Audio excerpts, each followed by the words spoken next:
Okay, hello everyone. So in this video, I'm going to show you how to visualize a data using matplotlib. It is a simple visualization using a dummy data.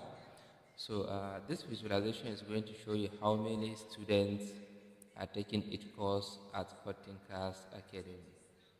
Alright, as you can see, we have our import here. So we import matplotlib.pyplot as PLT. So anytime I want to use matplotlib, I'm going to reference it with what? PLT.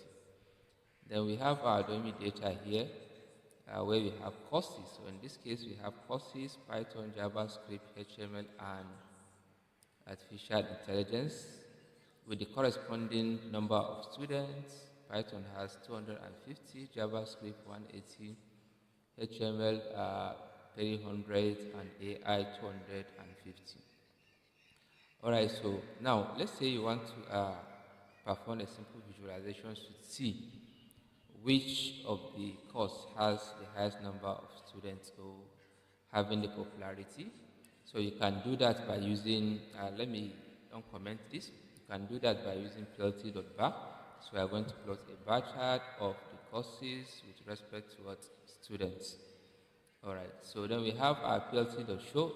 If you want to display a graph, the standard way of displaying a graph, then you can say plt.show in order to show the graph. Alright, so let me run this visualization for you to see using our powerful AI editor.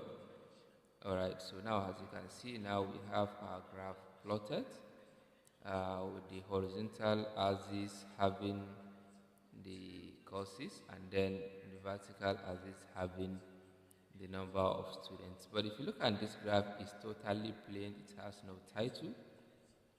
There is no X and Y label. So let's apply the X and Y label using, for the title you use plt.title, then you supply the title of the graph.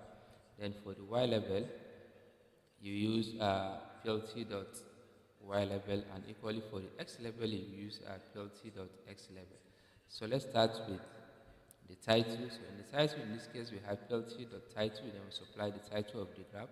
In this case, we have a course popularity at Cutting Class, and then we have the X level, which is horizontal, which is the courses, and we have the Y level, which is the number of students.